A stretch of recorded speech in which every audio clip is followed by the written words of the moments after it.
The rain was pouring hard that afternoon in Tulsa, Oklahoma, when a small figure stood outside a pawn shop, clutching something far too big for her tiny arms. The old guitar case was battered, the leather peeling off like old paint, but the girl held it as if it were made of gold.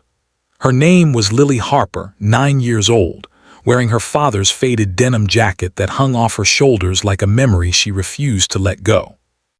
The sleeves covered her trembling hands as she stared at the buying instruments, sign flickering above the shop window. Her eyes glistened not just with raindrops, but with a heaviness far too deep for a child her age.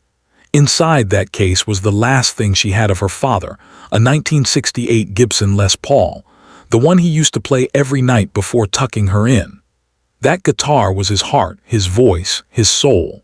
But now it was all she had left, and she was about to sell it for $100.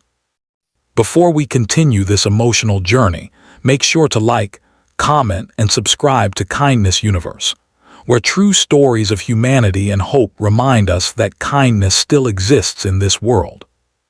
The bell above the door jingled softly as Lily pushed it open. The smell of dust, old wood, and metal strings filled the air. Behind the counter sat Frank, the shop owner, a heavy-set man with gray hair and a permanent frown. He looked up from his paperwork and squinted. "Hey, sweetheart," he said, his voice gravelly. "Where's your mom or dad?" Lily hesitated. "My dad, he's gone," she whispered. "And my mom's not home right now. I need to sell this guitar. I was hoping to get $100 for it." Frank raised an eyebrow. He took the case, unlatched the locks, and slowly opened it. His eyes widened when he saw the guitar, the finish cracked but still gleaming beneath the dust. It wasn't just old, it was vintage, the kind of instrument collectors would kill for. He looked at the girl again, small, soaked, with tear-streaked cheeks. "Where'd you get this?" he asked gently. "It was my dad's," she said. He used to play it for me every night before bed. He said music could make sad things better.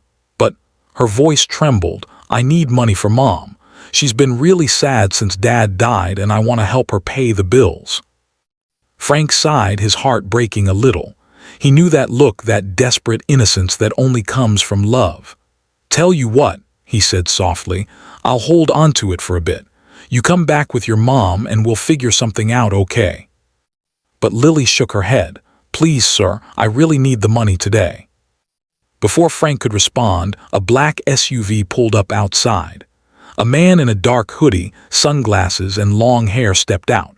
He was on the phone, his voice raspy, familiar, almost unreal. He opened the door, and for a second everything in the shop fell silent. Even Frank froze. It was Ozzy Osbourne. He had stopped by on his way to a private charity event in town, hopping to browse for old instruments, something he still loved doing quietly when no one was looking. He noticed the little girl standing near the counter, her eyes red, clutching the strap of her father's guitar case. "What's this then?" Ozzy asked, his voice softer than expected. Frank stammered. This little girl's trying to sell her late father's guitar, says she needs money for her mom." Ozzy looked at Lily, his expression shifting from curiosity to deep empathy. He took off his sunglasses and crouched down to meet her eyes. "Sweetheart," he said, "that's a beautiful guitar you've got there. Why do you want to sell it?" Lily swallowed hard. "My dad used to play it for me every night, but he got sick and now he's gone. Mom cries a lot. I thought if I sold it, maybe I could help her pay for the lights or food." For a moment, Ozzy didn't say a word. He just looked at the little girl, her trembling lips, her soaked hair sticking to her cheeks, and something inside him broke. He remembered his own children, the chaos of fame, and the moments he wasn't there when they needed him most. He gently lifted the guitar out of its case and strummed a few strings. Despite the worn-out body, the tone was pure, hauntingly beautiful. "Your dad must have been one hell of a player," Ozzy murmured. "He was," Lily said proudly. "He used to play Black Sabbath songs, said you were his hero." That hit Ozzy right in the chest. His eyes softened as he smiled faintly. Was he now? Lily nodded. He said your music helped him get through hard times. When he was in the hospital, he played your songs on his phone every day. There was a long silence. Ozzy looked at the guitar again, then at the girl.